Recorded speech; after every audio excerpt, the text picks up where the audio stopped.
है, क्या सिमिलरिटी है, वो हम लोगों ने देखे थे। अब उसके अंदर ही और बाकी की चीजें क्या क्या रहती है वो सारी चीजें देखेंगे, ठीक है। बट अभी हम लोग एपेक्स के साथ साथ पैरेलल में क्या चालू करेंगे, कस्टम कंट्रोलर। कस्टम कंट्रोलर यानी एपेक्स ही होता है, ठीक है। सो यहाँ पे आपको ऐसा दिया गया है, how to create a apex controller. ये यहाँ पे दिया गया है, how to create a apex controller, ठीक है। सो अभी हम लोग क्या करते हैं, एक डेमो कंट्रोलर नाम का, ठीक है, क्लास बनाते हैं और उसको फिर फ्रंट एंड पे डिजाइन करते हैं। तो कैसे करते हैं वो देखते हैं। सो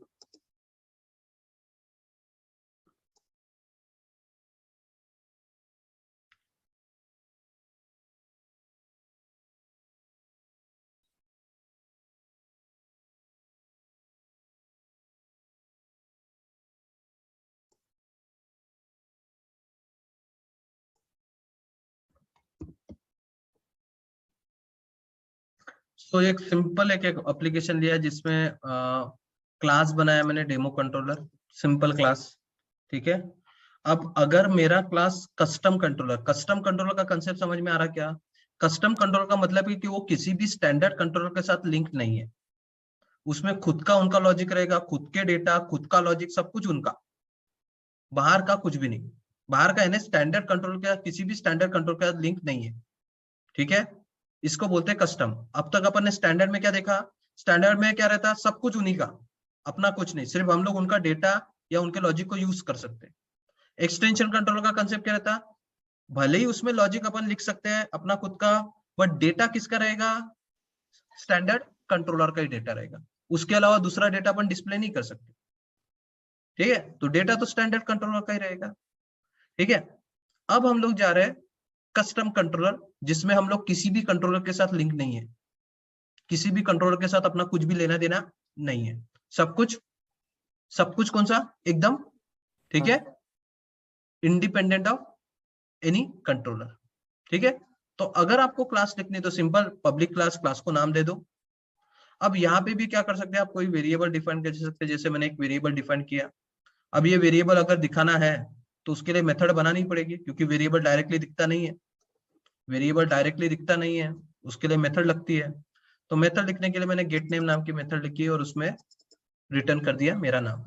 सिंपल एक वेरिएबल और उसको दिखाने के लिए एक मेथड। मैंने आपको पहले भी बताया था कि अगर आपके पास कोई ऐसा वेरिएबल है जो आपको फ्रंट एंड पे दिखाना है तो उसके लिए क्या लगता है, गेटर एंड सेटर नाम की मेथड लगती है, और इसमें आएगा आगे में। तो वो ध्यान में रखो, अगर कोई भी वेरिएबल आपको फ्रंट एंड पे डिस्प्ले करना है, कोई भी वेरिएबल आपको फ्रंट एंड पे डिस्प्ले करना है तो उसके लिए आपको गेटर एंड सेटर ये मेथड लगती ही है, ठीक है।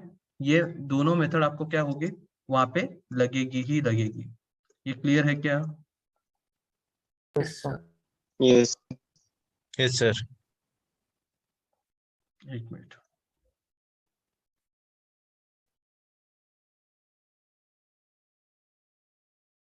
ठीक है, ठीक है।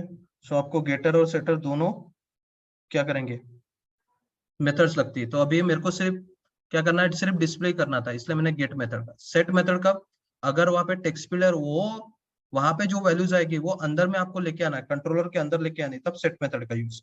बट अभी मेरे को सिर्फ डेटा डिस्प्ले करना था, सिंपल डेटा क्या करना है, डिस्प्ले करना है, इसलिए मैंने क्या किया, गेट मेथड का क्या किया, यूज किया है, ठीक है। तो गेट मेथड का यूज मैंने वहां पे करके दे दिया आपको, ठीक है। क्लियर है क्या सभी को? Yes sir. Yes sir. Yes sir. ठीक है, चलो। और मेथड, नेम है, नेम को डायरेक्ट डिस्प्ले करना है तो उसके लिए क्या लगती है, मेथड लगती है। तो हम लोगों ने क्या किया, मेथड भी बना दिया, ठीक है। मेथड बना के उसको क्या किया, यूज कर दिया यहाँ पे, ठीक है। अब इसको फ्रंट एंड पे डिस्प्ले करना है, क्या करना है, फ्रंट एंड पे इसको डिस्प्ले करना है। फ्रंट एंड पे डिस्प्ले कैसे करेंगे, तो उसके लिए पेज बनाया, विजुअल डेमो, क्या होगा पेज का नाम, डेमो कंट्रोलर या कस्टम कंट्रोलर डेमो पेज, ठीक है। तो जब भी आपको क्या करना है, कोई भी पेज बनाना है कस्टम कंट्रोलर के साथ, तो अभी आपको कोई स्टैंडर्ड कंट्रोलर को लिंक करने की वहां पे जरूरत नहीं है। किसी भी स्टैंडर्ड कंट्रोलर को वहां पे लिंक करने की आपको जरूरत नहीं है। आप डायरेक्टली क्या कर सकते हो, एपेक्स पेज और कंट्रोलर में क्या लिखोगे, डेमो कंट्रोलर। अभी ये कहां से नाम आया, ये आपके एपेक्स कोड का नाम, एपेक्स क्लास का पेज। नाम, ठीक है, ये आपके क्लास का नाम, ठीक है, ये आपके क्लास का नाम, ठीक है।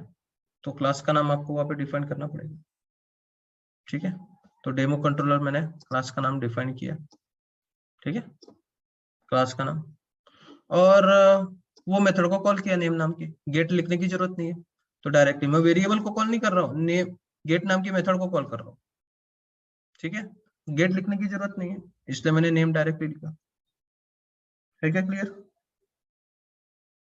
Yes sir. सो ये कंसेप्ट क्लियर है क्या?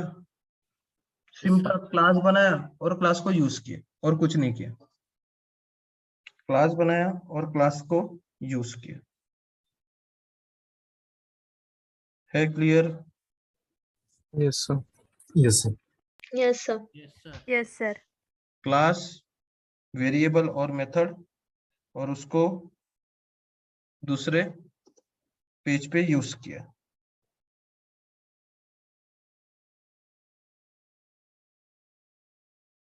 ठीक है,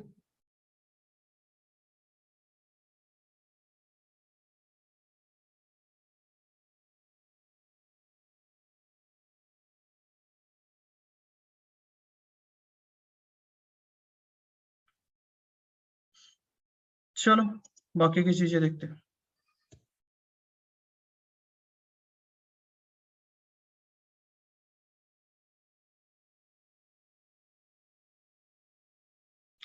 वही किसी भी क्लास के अंदर क्या रहता है, यानी अगर आप कोई भी क्लास लिखोगे, यही जावा का जो कंसेप्ट था वही चीज अब मैं फिर से हम लोग यहाँ पे रिपीट कर रहे हैं। किसी भी क्लास के अंदर क्या रहता है, किसी भी क्लास में दो ही चीज रहती है, data and method, data and logic, data and logic. तो यहाँ पे जो डेटा है वो हम लोग जावा में क्या करते थे, वेरिएबल में स्टोर करते थे। अब यहाँ पे उसको क्या बोलते हैं, प्रॉपर्टीज। यहाँ पे उसको क्या बोलते हैं, प्रॉपर्टीज। और एक्शन, एक्शन यानी मेथड, ठीक है। तो जो भी जहां पे भी हम लोग जो वेरिएबल में डेटा स्टोर करते हैं उसको प्रॉपर्टीज बोलते हैं। और मैंने आपको बताया था अगर आपको डेटा फ्रंट एंड पे स्टोर करना है तो उसके लिए क्या लगती है आपको, गेटर एंड सेटर, क्योंकि डेटा ही तो अपन फ्रंट एंड पे डिस्प्ले करते हैं ना, किसी का नाम, किसी का एड्रेस या कोई ऑब्जेक्ट, ऑब्जेक्ट के अंदर का डेटा। तो जो भी डेटा मेरे को फ्रंट एंड पे डिस्प्ले करना है उसको क्या मैं बोलूंगा, उसको क्या मैं बोलूंगा, प्रॉपर्टीज। जो भी डेटा मेरे को फ्रंट एंड पे क्या करना है, डिस्प्ले करना है, उसको हम लोग क्या बोलते हैं, प्रॉपर्टीज। क्या बोलते हैं, प्रॉपर्टीज। क्या बोलते हैं हम लोग, प्रॉपर्टीज, ठीक है। और एक्शन, एक्शन यानी क्या, एक्शन यानी क्या, मेथड, लॉजिक, मेथड। ठीक है। जो कि हम लोग क्या करेंगे, उसके ऊपर लॉजिक लिखेंगे। जैसे अभी अपन ने किया था, नेम मैंने पहले वेरिएबल में डिफाइन किया था, पर उसको दिखाने के लिए मेरे को मेथड लिखनी पड़ी, ठीक है। तो वो मेथड तो गेटर सेटर वाली मेथड है, उसको एक्शन मेथड नहीं बोलेंगे। एक्शन मेथड का मतलब क्या आएगा, एक्शन मेथड का मतलब क्या आएगा, आप लोगों ने एक्शन मेथड का यूज किया है, कब किया है, बता सकता क्या कोई? सर प्रीवियस और नेक्स्ट, प्रीवियस और नेक्स्ट नहीं, अभी आपने किया है। Sir, button function. Button click करने के सर बाद button output do controller. Something नाम की बटन आपने बनाई थी अगर याद होगा, यस और सर। उसके अंदर आपने कंट्रोलर, वो स्टैंडर्ड कंट्रोलर को यूज करके कॉन्टैक्ट में डेटा उसको ये किया था, कन्वर्ट किया था, और फिर कॉन्टैक्ट की आईडी बनाई थी। बट बटन के क्लिक के ऊपर आपने क्या किया था, जो डू समथिंग नाम की मेथड बनाई थी उसका रिटर्न टाइप क्या था, अगर याद है क्या? Page page reference. रेफरेंस, तो उसी को एक्शन बटन बोलते हैं। जो बटन के क्लिक के ऊपर मेरे को कोई और पेज पे जाना है, यानी बटन के क्लिक होने के बाद लॉजिक लिखना है और उसके बाद किसी और पेज पे जाना है, वैसे उसको क्या बोला जाता है, एक्शन। उसको क्या बोलते हैं, एक्शन मेथड बोलते हैं।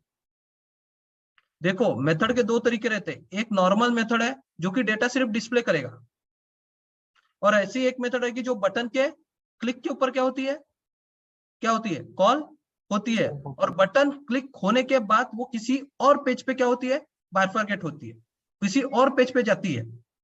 जैसे आपने देखा होगा सेव बटन क्लिक होने के बाद कहाँ जाते हैं हम लोग, डिटेल पेज। डिटेल पेज पे।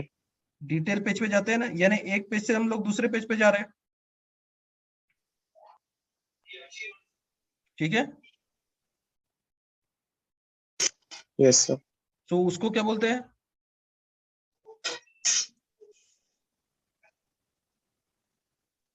उसको क्या बोलते हैं, एक्शन बटन। एक्शन।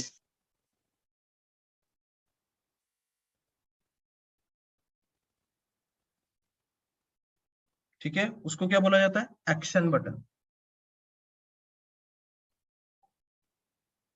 सो ये ध्यान में रखो कि एक्शन बटन, ठीक है, के बटन बटन के क्लिक के ऊपर आती है, कोई भी बटन के क्लिक के ऊपर आती है, और वो बटन के क्लिक के ऊपर आने के बाद किसी और पेज पे अपन जाते हैं।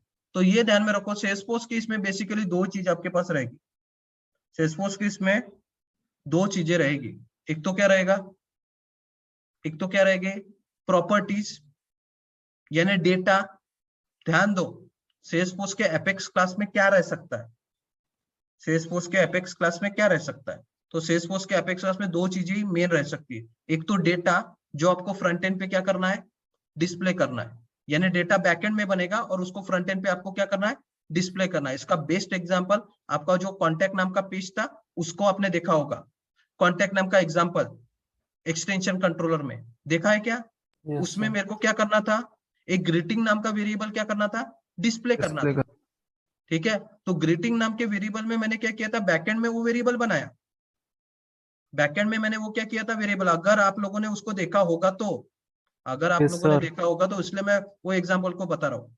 तो ग्रीटिंग नाम का वेरिएबल बैकएंड में डिस्प्ले किया था, बट उसको मेरे को क्या करना था, बनाया था मैंने बैकएंड पे, फिर उसको फ्रंट एंड पे क्या करना था, डिस्प्ले। तो डिस्प्ले। इसलिए उसके आगे में क्या लगा दिया था मैंने, गेटर सेटर। Getter setter.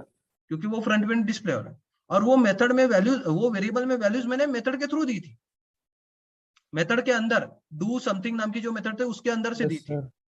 और डू समथिंग नाम की जो मेथड थी, डू समथिंग नाम की जो मेथड थी, ठीक है, डू समथिंग नाम की जो मेथड थी, वो मेथड का, ठीक है, रिटर्न टाइप पेज रेफरेंस था। यानी ये वो ऐसी मेथड थी जो कि बटन के क्लिक के ऊपर काम करने वाली है, और वैसे मेथड को क्या बोला जाता है, एक्शन मेथड। ठीक है, उसको क्या बोला जाता है, action method. Hello,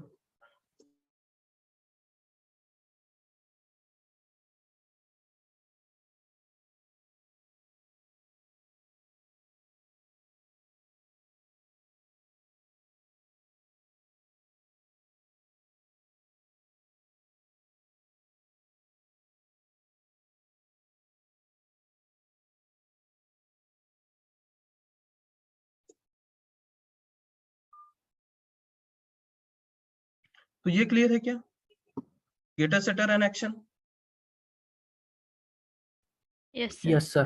yes. Yes, sir.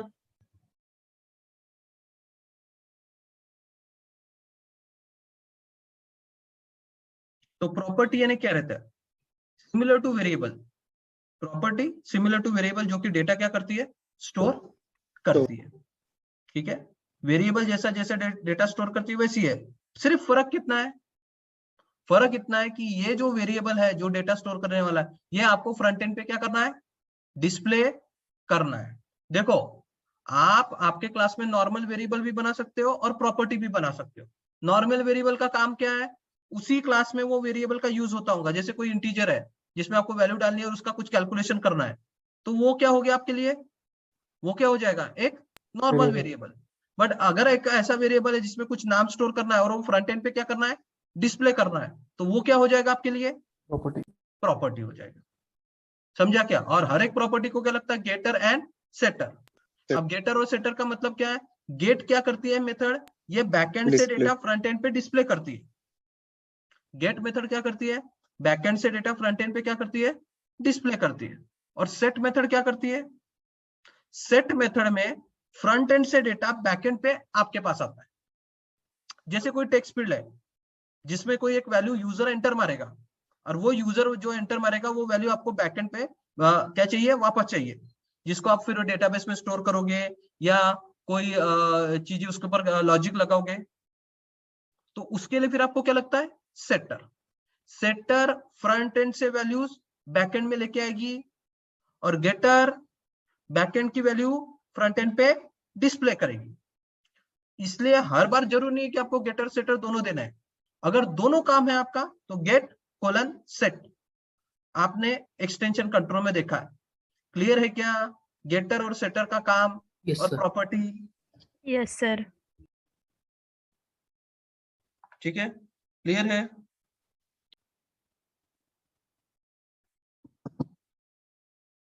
Action method, method क्या रहता है, action method perform logic. Action method, method का काम ही है लॉजिक परफॉर्म करना। और navigation when a page event occur, when such as when user click a button। यानी method का, एक्शन मेथड का काम बेसिकली क्या रहता है, लॉजिक लिखना। मेथड का काम रहता है लॉजिक लिखना, और लॉजिक होने के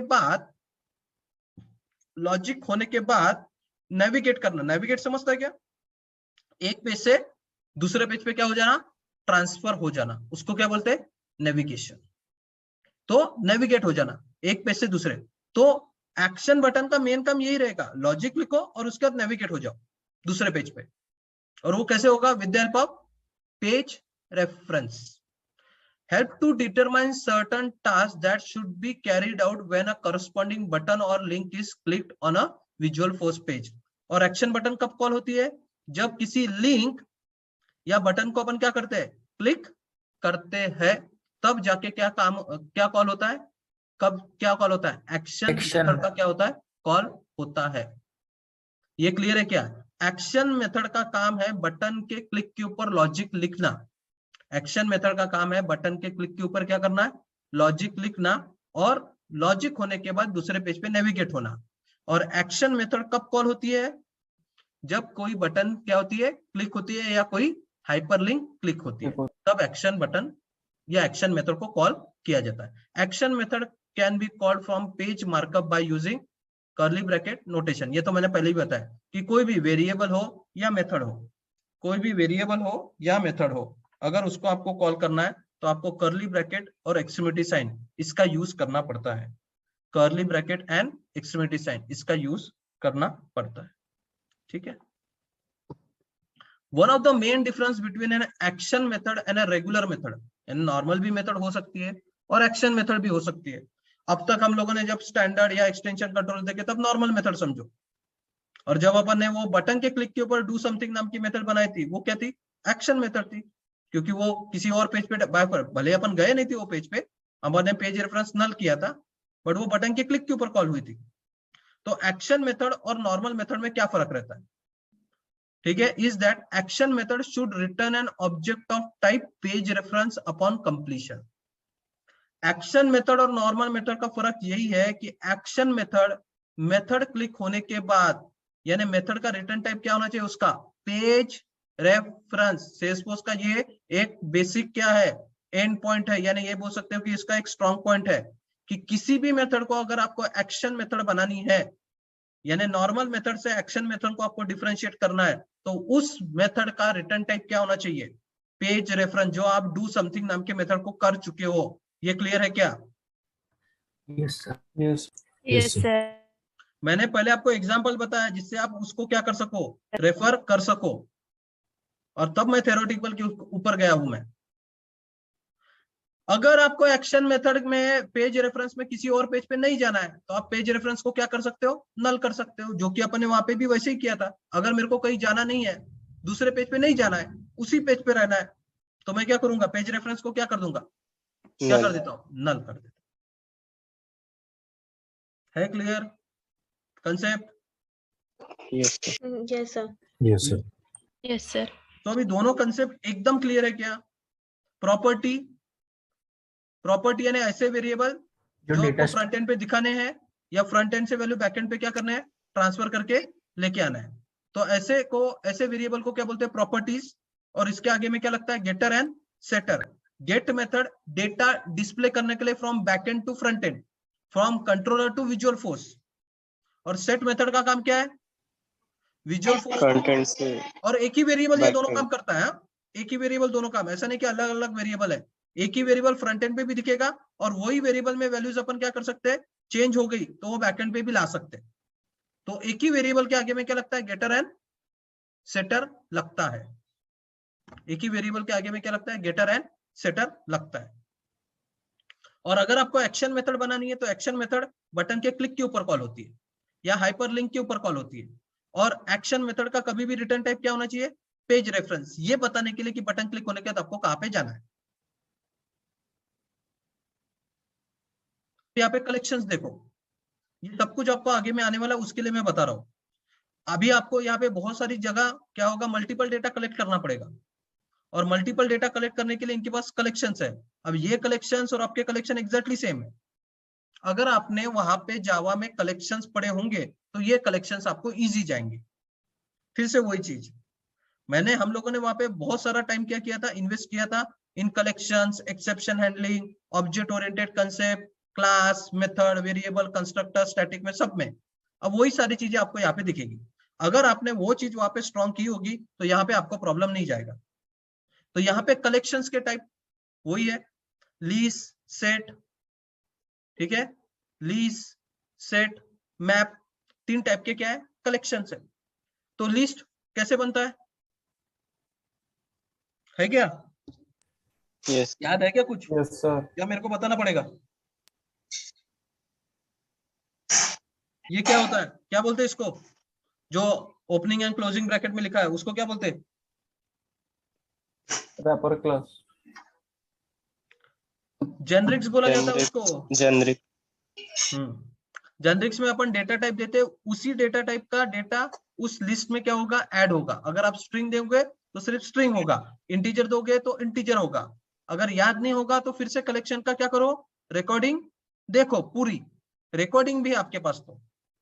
बट यहाँ पे कैसा है, अरे list, link list, vector, HashSet, reset, ऐसे कोई क्लासेस नहीं है। डायरेक्ट लिस्ट नाम का डायरेक्ट क्लास है अपने पास, सेट नाम का डायरेक्ट क्लास है, मैप नाम का डायरेक्ट क्लास है। तो उन्हीं को अपन यूज करेंगे, यानी अपनी कोडिंग और भी कम हो रही है। ठीक है, तो लिस्ट डिफाइन करना है तो list equal to new list, या लिस्ट इक्वल टू न्यू, अगर स्ट्रिंग बनाना है या इंटीजर बनाना है तो ऐसा स्ट्रिंग और ब्रैकेट में 5। तो ये अरे ऑफ लिस्ट हो गई, अरे बना रहे और उसको लिस्ट में कन्वर्ट कर रहे, अरे बना रहे, अरे समझता है ना, उसमें भी मल्टीपल वैल्यूज डिफाइन कर सकते हैं, उसको स्ट्रिंग में अपन कन्वर्ट कर रहे हैं। तो ये नहीं भी किया तो भी ऊपर वाला जो है लिस्ट और उसमें data type equal to new list, उसमें डेटा टाइप, वो है बेसिक लिस्ट कैसे डिक्लेयर होती है उसके बारे में। लिस्ट, सेट, मैप, ये ऐसे 3 कलेक्शंस है जिसमें हम लोग क्या कर सकते हैं, मल्टीपल डेटा स्टोर कर सकते हैं या फिर उसमें से डेटा रिट्रीव कर सकते हैं। है क्या सबको क्लियर ये कंसेप्ट कलेक्शंस वाला? Yes. Yes, sir. Yes sir. बाकी के जो लोग मुंह से निकल नहीं रहा हाँ, उनको क्लियर है क्या, या Yes, उनको फिर sir. से जावा Yes, में yes. बैठना है? Yes, sir. ठीक है। सो अभी तुम लोगों को आना चाहिए और मुंह से निकलना भी चाहिए, आता नहीं आता करके, क्योंकि इंटरव्यूअर के पास क्या ऐसे बैठे रहोगे क्या, बताना तो पड़ेगा तुमको आता है या नहीं आता है करके। ठीक है, सो लिस्ट और उसमें ऐड, रिमूव, सॉर्ट नाम की मेथड्स है जो कि हम लोग यूज करेंगे, जो भी जावा में भी थी। सेट सेम, सिर्फ सेट में फर्क क्या है, लिस्ट और सेट में क्या फर्क है? डुप्लीकेट नहीं रहता, लिस्ट Unordered elements. रह सकता। तो लिस्ट में ऑर्डर तो लिस्ट और सेट में फर्क उतना ही है कि लिस्ट ऑर्डर्ड है, ठीक है, सेट ऑर्डर्ड नहीं है, बट सेट में डुप्लीकेट नहीं होता। तो सेट और मैप में कैसे था डेटा, की Key value की paper. Value player. Well, here. ठीक है, Keys are unique. ठीक है। तो आप ये देखो तीनों चीजें देख लो कैसे डिफाइन हो रही, इसमें कहीं पे भी क्वेश्चन होगा तो पूछो। एक नॉर्मल लिस्ट है या नॉर्मल सेट है और दूसरा अरे के साथ सेट है। वहां पे भी ऊपर में नॉर्मल लिस्ट थी और अरे के साथ लिस्ट थी, नीचे में नॉर्मल मैप है और अरे में कैसे मैप को डिफाइन होता है, डायरेक्ट डेटा कैसे जाएगा मैप के अंदर, डायरेक्ट डेटा, वो वहां पे दिया गया है। देख लो एक बार,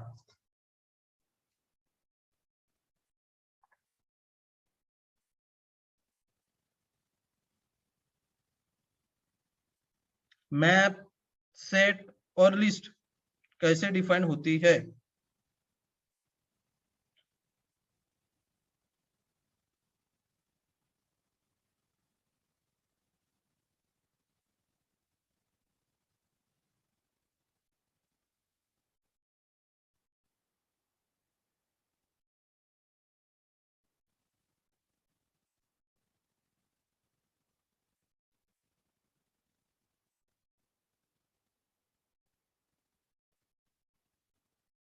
है क्या क्लियर? बहुत जगह दिखेगा, बहुत जगह, क्योंकि जो डेटा आएगा वो मल्टीपल ही आएगा आपके पास।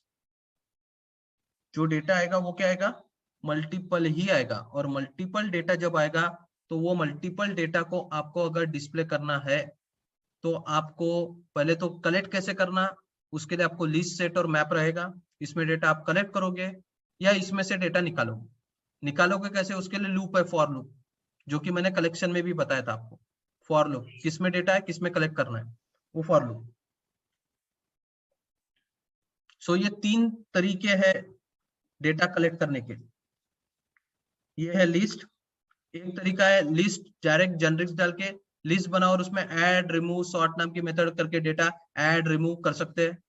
या एक तरीका है लिस्ट में अरे, यानी न्यू स्ट्रिंग बना के क्या करें, स्ट्रिंग का अरे बना रहे, जिससे अपन डेटा लिस्ट में ऐड कर सकते हैं। यहाँ पे भी वैसा ही किया, string equal to new string और उसमें ए बी प्लस सी, ये क्या कर रहे हैं अपन, डेटा ऐड कर रहे हैं अरे फॉर्मेट में, सेट में। नीचे में भी मैप में, ठीक है, की वैल्यू पेयर रहता है, तो ए की हो गया, बी वैल्यू हो गई, सी पी की हो गया, डी क्या होगी, उसकी वैल्यू होगी। यानी डी डॉट अपर केस बोल दिया, यानी वो अपर केस में कन्वर्ट होकर वो वैल्यू जाएगी। और यहाँ पे डबल कोट्स नया यूज होते हुए सिंगल कोट्स यूज होता है। डेटा जब भी अपन ट्रांसफर करेंगे स्ट्रिंग में, सिर्फ स्ट्रिंग में, इंटीजर में तो डायरेक्ट नंबर जाएगा। और ऊपर वाला डायरेक्ट डायरेक्ट ऑब्जेक्ट बना के जेनरिक्स डाल के हम लोग उसमें क्या कर सकते हैं, डेटा ऐड कर सकते हैं। है क्या सभी को क्लियर? कलेक्शंस ये एकदम Yes, शॉर्ट sir. फॉर्मेट में सब कुछ Yes, जो sir. मैंने जावा में 1 महीने में Yes, sir. पढ़ा ना, उसी को यहाँ पे एक इसमें शॉर्ट फॉर्मेट में आपके आगे से निकाल के लेके जा रहे हैं। Parameters, what is parameters? Parameter का मतलब क्या है? जब भी हम लोग, अगर आपको याद होगा, हम लोगों ने एक एग्जांपल लिया था, 2 एग्जांपल लिए थे। याद है क्या? कि हाइपरलिंक पे क्लिक करने के बाद नीचे के इस पे वो डिटेल पेज दिखता था। हाइपरलिंक पे क्लिक होने का तो वहां पे क्या था, वो लिंक पे क्लिक होने के बाद मेरे को नीचे आना था, बट कुछ लेके आना था। आईडी तो क्या लेके आया? तो वो पैरामीटर, यानी वो लिंक के साथ पैरामीटर भेजते थे। तो पैरामीटर भेजने के अलग अलग तरीके हैं।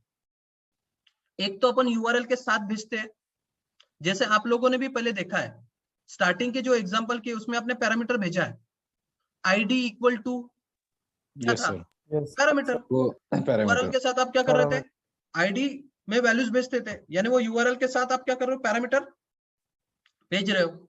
या फिर एपेक्स कोलन पैराम का क्या कर सकते हो, यूज कर सकते हो, किसी भी हाइपरलिंक के साथ आपको पैरामीटर भेजना है तो। एपेक्स कोलन पैराम का यूज किया है आपने, है क्या नहीं? Yes, sir. Yes, Yes, sir. Opportunities और कॉन्टेक्ट डिटेल जब क्लिक होने के बाद नीचे में पेज दिखता है, तो नीचे में कैसे दिख रहा था, ऊपर के क्लिक के साथ हम लोग क्या कर रहे थे, हाइपरलिंक थी, क्लिक के साथ हम लोग एक आईडी भेजते थे उसके साथ। तो वो किसके थ्रू भेजते थे, एपेक्स कोलन पैराम के थ्रू। और फिर वो नीचे में वो आईडी को एक्सेस करके डेटा डिस्प्ले करते थे। तो वो एक तरीका है एपेक्स कोलन पैराम। या दूसरा तरीका है हाइपरलिंक के थ्रू भी हम लोग क्या कर सकते हैं, हाइपरलिंक के थ्रू भी क्या कर सकते हैं, क्वेश्चन मार्क के थ्रू वेरिएबल का नाम और डेटा, एंड देके वेरिएबल का नाम एंड डेटा, ऐसे हम लोग क्या कर सकते हैं, डेटा क्या कर सकते हैं, भेज सकते हैं।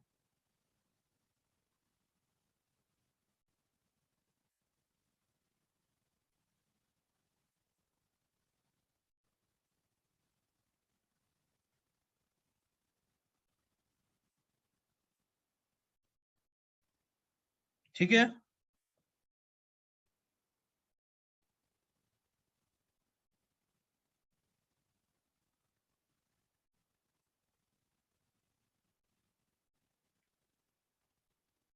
ठीक है, क्लियर है? सो ये पैराम है, पैराम के भी पेज देंगे। ये सिंपल एक कोड समझो, सिंपल एक कोड समझो, ठीक है। मेरे को क्या करना था, थोड़ा अलग लगेगा बट ये सिंपल एक कोड है कि एक पेज से दूसरे पेज पे क्या करना था, नेविगेट करना था और डेटा भी उसके साथ भेजना था। एक पेज से मेरे को क्या करना था, दूसरे पेज पे क्या करना था, नेविगेट करना था और उसके साथ साथ क्या भेजना था, डेटा भी भेजना था। यानी आप ये समझो कि एक बटन क्या क्लिक है, बटन क्लिक होने के बाद मुझे दूसरे पेज पे जाना है, बटन क्लिक होने के बाद मेरे को क्या करना है, दूसरे पेज पे जाना है। बट दूसरे पेज पे जाने के बाद ये जो एग्जिस्टिंग पेज है यहां से डेटा लेके दूसरे पेज पे जाना है, यहां से, ठीक है, ठीक है, यहां से दूसरे पेज पे जाना है। तो कैसे जाएंगे, तो अपने को वही चीज क्या करनी है, समझनी है। ठीक है, ठीक है, और यहीं से दूसरे पेज पे भी जाना है। तो कैसे करेंगे, तो यहाँ पे सिर्फ एक कोड दिया गया है, उसको अपन एक्चुअल पूरे विजुअल फोर्स और क्लास के साथ देखेंगे।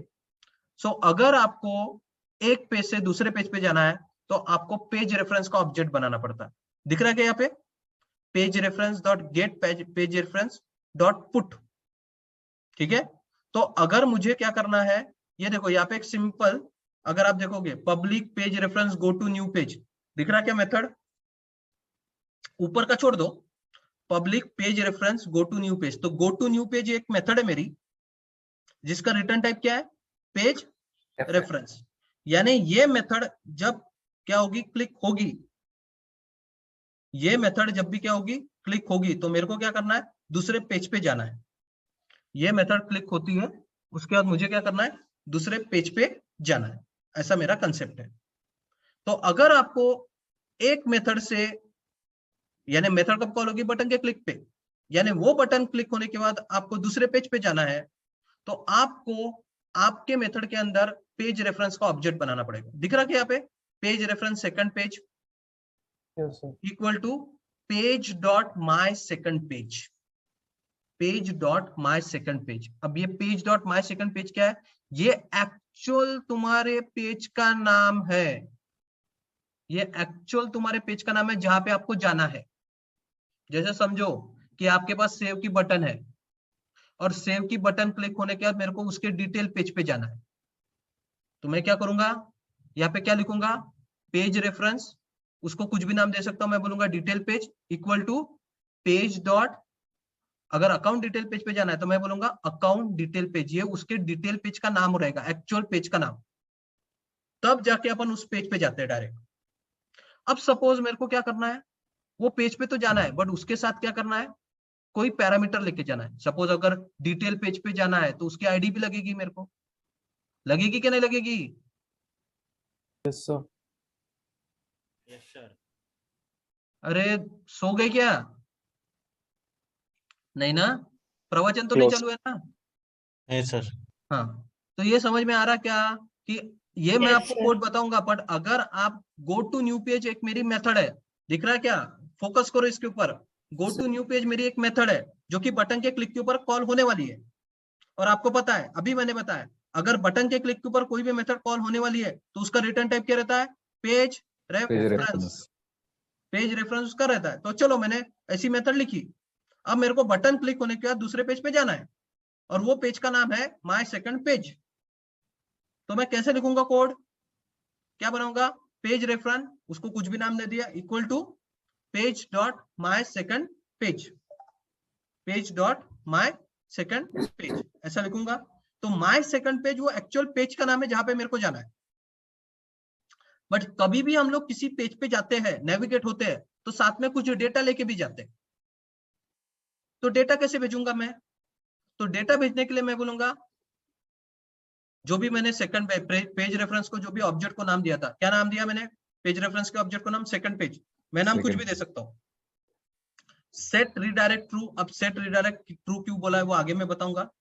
और यहीं पे बोलना पड़ता है second page dot gate parameter dot put, अगर मेरे को डेटा भेजना है तो उनको second page dot gate parameter dot put, और उसमें की वैल्यू पेयर, तो आईडी ये होगी उसकी की, जैसे अपन एपेक्स पैरा में भेजा था नाम CID और फिर कॉन्टैक्ट की आईडी, वैसे ही यहाँ पे पुट में कोई भी एक नाम आईडी दे दिया और उसके साथ भेज दिया मैंने अकाउंट डॉट आईडी। ठीक है, और फिर लास्ट में बोला रिटर्न सेकंड पेज। तो इससे क्या होगा, इतने कोड से मैं माय सेकंड पेज पे भी जाऊंगा और क्या लेके जाऊंगा, अकाउंट की आईडी। कौन से नाम से, आईडी नाम से। समझा क्या? ये 4 लाइन बहुत इंपॉर्टेंट है, हर मेथड में लगेगी आपको, क्योंकि कोई भी मेथड में अगर आप एक्शन मेथड बना रहे हो तो आपको ये भी बताना पड़ेगा कौन से पेज पे जा रहा है और कुछ ना कुछ तो लेके जाना पड़ेगा। तो ये 4 लाइन उसी के लिए लिखी गई है। फोकस करो उसके ऊपर और पूछो अगर कुछ नहीं समझ रहा तो।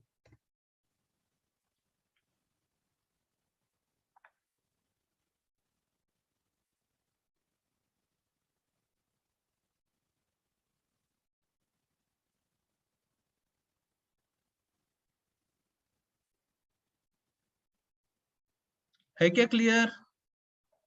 कैसे Yes, दूसरे sir. पेज पे जाया जाता है और कैसे डेटा लेके जाया जाता है, ये अपन कंट्रोलर यानी ये अपने कंट्रोलर में रहेगा, यानी कस्टम कंट्रोलर के अंदर या एक्सटेंशन करना, ये ऐसा कोड रहेगा जिसमें बटन के क्लिक के ऊपर ये कोड कॉल होगा और जैसे ही बटन पे क्लिक होगा मैं माय सेकंड पेज पे जाऊंगा और क्या लेके जाऊंगा, तो पैरामीटर कैसे भेजूंगा उसके साथ। तो सेकंड पेज जो भी नाम दिया अपने पेज रेफरेंस को, dot gate parameter, dot put और आईडी। अभी के लिए मैंने आईडी नाम दिया, मैं कुछ भी नाम दे सकता हूँ, और कॉमा क्या लेके जाना है, मेरे को अकाउंट की आईडी लेके जाना है, तो मैंने डायरेक्टली अकाउंट की आईडी दे दी। समझा क्या? Yes, sir. Yes, sir. Yes, sir. और लास्ट में आपका पेज रेफरेंस है, आपका रिटर्न टाइप है। मेथड का अगर रिटर्न टाइप रहता तो लास्ट में रिटर्न करना पड़ता है ना, तो रिटर्न पेज रेफरेंस के ऑब्जेक्ट का नाम, पेज रेफरेंस के ऑब्जेक्ट का नाम क्या है, सेकंड पेज, तो सेकंड पेज मैंने रिटर्न किया। अगर वहां पे उस पेज पे अपने को डेटा रिट्रीव करना है तो आपको क्या बोलना पड़ता है, apex page dot current page dot gate parameter dot gate, और गेट में आप की दे दोगे, वैल्यू मिल जाएगी। की क्या दोगे, इस अगर आपको ये अकाउंट आईडी वापस निकालनी है तो यहाँ पे की क्या रहेगी, आईडी, तो आप गेट में क्या लोगे, आईडी, तो आपको अकाउंट की आईडी वापस मिलेगी। ये जो लास्ट लाइन लिखी है ये उस पेज पे आपको लिखना है जहां पे आपको वो आईडी क्या करनी है, निकालनी है। तो वहां पे क्या बोलना पड़ेगा, apex page dot current page dot gate parameter dot gate, और गेट में डबल कोट्स में आईडी यानी सिंगल कोट्स में आईडी, तो वो आईडी आपको वापस देगा। है क्या clear? Yes, sir. So code कैसे लिखा जा रहा है समझ में आया क्या? इसके एग्जांपल्स पे जाएंगे, बट ये समझा क्या, ये 4 लाइन का कोड सबको? Yes, sir. Sir. Yes, sir. Yes, sir. Yes, sir. Send redirect true या फॉल्स का क्या मतलब आता है, यानी सेंड रिडायरेक्ट ट्रू या फॉल्स क्यों लिखूंगा मैं, क्या उसका फायदा है? ठीक है, इफ सेट टू ट्रू यानी सेंड रीडायरेक्ट, ये जो मेथड है कौन सी, सेट रीडायरेक्ट वाली, ये ट्रू या फॉल्स का क्या मतलब आता है? ठीक है, तो अगर आपने इसको ट्रू रखा, redirect is perform through client side redirect. अगर आपने फॉल्स लिखा तो redirect is perform from server side. इसका क्या मतलब है ये समझ लो।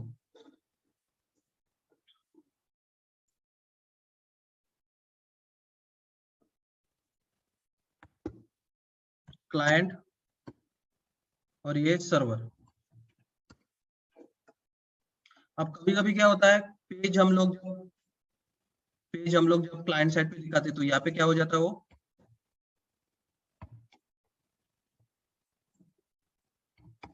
कैचिंग हो जाता है।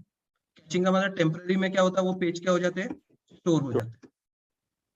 टेम्पररी में वो पेज स्टोर हो जाते हैं। ठीक है, अब जैसे अपने पास क्या थी, एक बटन थी, क्लाइंट साइड पे वो पेज डिस्प्ले हुआ। ठीक है, और आपका जो कोड लिखा है वो कहाँ लिखा है, कंट्रोलर के अंदर सर्वर साइड में लिखा है।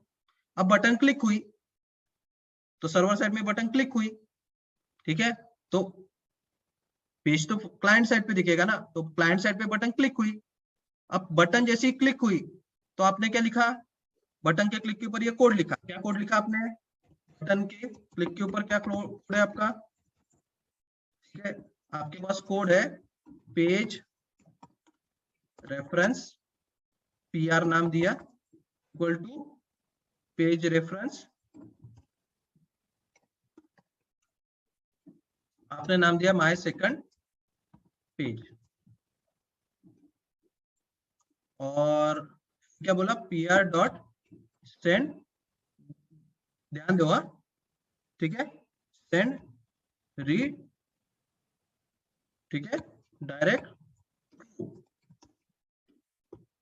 अब क्या होगा, इससे जैसी बटन क्लिक हुए ये पेज क्या होगा, सर्च होगा। कौन से साइड में, सर्वर साइड पे सर्च होगा ये पेज, क्योंकि इस पूरे पेज अपने कहाँ पे है, सर्वर साइड पे है। तो सर्वर साइड पे ये पेज क्या होगा, सर्च होगा, और सर्वर साइड से होगा तो सर्वर साइड से फिर आपको क्लाइंट साइड पे क्या होगा, दिखाई देगा। ठीक है, तो सर्वर साइड पे गया, वहां से आपको दिखाई दे दिया। अब आपने फिर से बटन क्लिक हुई, ठीक है, अब ये सर्वर साइड से जो पेज था वो कैशिंग होके कहाँ आ गया, क्लाइंट साइड पे, वो टेम्परेरी मेमोरी में क्या हो जाएगा, स्टोर हो जाएगा। कैशिंग का मतलब होता है क्या होता है, टेम्परेरी मेमोरी में स्टोर हो जाता है। अब अगर आपने सेंड रीडायरेक्ट ट्रू बोला है तो क्या करेगा ये सेंड रीडायरेक्ट, ये पहले चेक करता कि वो क्लाइंट साइड पे वो पेज है या नहीं है। अगर वो क्लाइंट साइड में होगा तो वहीं से उसको क्या करेगा, वो दिखाई देगा। समझा क्या, अगर ये पेज क्या है, कैशिंग होके कहाँ आ गया है, क्लाइंट साइड पे ही आ चुका है, और आपने कोड लिखा है सेंड रीडायरेक्ट, क्या लिखा है, ट्रू लिखा है। इसका क्या मतलब आएगा, सबसे पहले अपना जो कोड है वो उसको कहाँ चेक करेगा, क्लाइंट साइड पे ही चेक करेगा, और अगर वो पेज क्लाइंट साइड में होगा तो वहीं से उसको दिखाएगा। तो कोड फास्टर चलेगा ना, क्योंकि वो पहले कहाँ चेक कर रहा है, क्लाइंट साइड पे। नहीं होगा तो सर्वर साइड पे जाएगा ना, बट अगर वो कैशिंग होके क्लाइंट साइड पे ऑलरेडी वो पेज होगा तो वहीं से क्या करेगा, उसको वो दिखाएगा। अगर आपने इसको फॉल्स लिखा रहता तो क्या होता, अगर आपने पेज सर्वर तो साइड भले ही पे वो कैशिंग में होगा तो भी वो देखेगा नहीं, वो हर बार क्या करेगा, सर्वर साइड से ही वो पेज को डिस्प्ले करेगा, तो हर बार वो ट्रिप मारेगा। समझा क्या सेंड रीडायरेक्ट ट्रू या फॉल्स का कंसेप्ट, पूछा जा सकता है Yes, sir. Interview Yes, sir. Send redirect true का मतलब है कि आपका जो पेज है, जो आप बटन के क्लिक के ऊपर क्या करना चाहते हो, उस पेज पे जाना चाहते हो या उस पेज को कॉल करना चाहते हो, वो पेज क्लाइंट साइड पर है क्या, वो क्या करता है, सेंड रीडायरेक्ट चेक करता है। अगर क्लाइंट साइड में होगा तो वहीं से उसको कॉल करके डिस्प्ले करेगा। यानी सपोज आपका अकाउंट का डिटेल पेज है, आपने 4 बार देख लिया तो कैशिंग होके कहाँ आ जाएगा, वो ब्राउजर साइड में ही क्या हो जाएगा, स्टोर हो जाएगा कैशिंग में, टेम्परेरी मेमोरी में। अगर आपने से आपके बटन के क्लिक के ऊपर रखो अकाउंट डिटेल पेज पे जाना है और आपने क्या लिखा, सेंड रीडायरेक्ट क्या लिखा, ट्रू लिखा, तो क्या हो जाएगा, क्या होगा, वो उसको ब्राउजर साइड में ही चेक करेगा कि भैया वो पेज है या नहीं है वहां पे, अगर होगा तो वहीं से डिस्प्ले करेगा। पर अगर आपने सेंड रीडायरेक्ट फॉल्स लिख दिया तो उसका क्या मतलब आएगा, हर बार वो चेक नहीं करेगा कि कैशिंग में वो पेज है या नहीं, वो हर बार कहा जाएगा, सर्वर साइड में जाएगा और वहीं से पेज लेके आपको डिस्प्ले करेगा। समझा क्या सेंड रीडायरेक्ट ट्रू और फॉल्स का concept? Yes, sir. Yes, sir. So वही बताया, if set false the redirect is a server side forward that preserve the view state if and only if the target page uses the same controller and same property of the subset by using a source page। तो वही बताया कि वो अगर false है तो वो हर बार उसको क्या करेगा, सर्वर साइड के कंट्रोलर से ही क्या करेगा उसको, यानी सर्वर साइड से ही चेक करेगा कि वो पेज अवेलेबल है कि नहीं और वही से डिस्प्ले करेगा, वो क्लाइंट साइड पे चेक नहीं करेगा। If set to redirect is perform through a client side redirect, यानी वो क्लाइंट साइड को देखता है, अगर वो पेज होगा तो वहीं से उसको डिस्प्ले करता है। समझा क्या? Yes, sir. Yes, sir. ठीक है, सो कल हम लोग ये जो पैरामीटर वाला प्रोग्राम है, नेविगेशन और पैरामीटर, इसके 1-2 प्रोग्राम्स करके देखेंगे और फिर आगे जाएंगे। ठीक है, Yes, sir. श्योर।